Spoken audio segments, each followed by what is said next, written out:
नमस्ते, welcome to my mini vlogs. आज चाहिँ मेरो मिनी भ्लग स्टार्ट भएको छ मेरो क्याफेबाट, यो क्याफेको टुरबाट है। यो चाहिँ म टुर गराउँदैछु र नाम छ क्याफे कन्ट्राब्यान्ड। सानो चिटिक्क परेको छ हाम्रो क्याफे चाहिँ, र यताबाट चाहिँ यस्तो भ्यूहरू देखिन्छ, खुल्ला खुल्ला आनन्दको। र यहाँको मेन्यु चाहिँ यस्तो छ। र यहाँ बनाउँदैछ भाइ चाहिँ चिकन मोमो। हाम्रोमा चाहिँ पाउँछ भेज अनि प्राउन्स, त्यसपछि मसरुम सबै पाउँछ है। यो चाहिँ चिकन मोमो। र म बनाउन जाँदैछु यहाँ शोर्माको लागि रोटी। हाम्रो चाहिँ सबै चिकनहरू चाहिँ म्यारिनेट गरेर राखेको हुन्छ। शोर्मा पनि 2-3 थरीको छ। सो म बनाउँछु चिकन शोर्मा। र यो चाहिँ रोटी बनाउँदैछु। यसलाई चाहिँ क्लासिक शोर्मा भनिन्छ। यहाँ चिकन ग्रिल गरिसकेपछि यसलाई चाहिँ निकालेर यसलाई भेजिटेबल हालेर म्यारिनेट मिक्स गर्ने। त्यसपछि त्यो रोटीमा माया लगाएर यसलाई ऱ्याप गरेर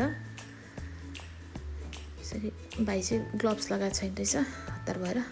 त्यसपछि यसलाई ग्रिल गर्न हालिदिने।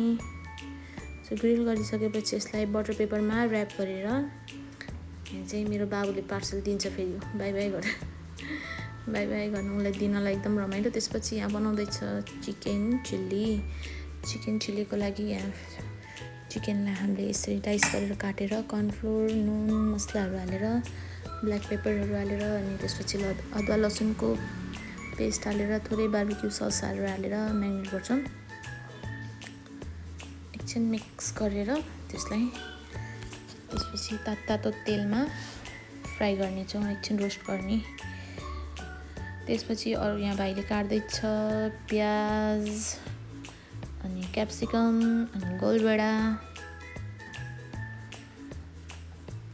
त्यसपछि यसलाई एउटा भाँडामा यो फ्राइड भइसक्यो। त्यसपछि यसलाई निकालेर यहाँ प्याज गोलभेडाहरू सबै फ्राई गरेर, त्यसपछि चिकनहरू हालेर ससहरू हालेर यसलाई मजाले फ्राई गर्ने। रेडी हुन्छ हाम्रो chicken chilli. Thank you for watching, guys.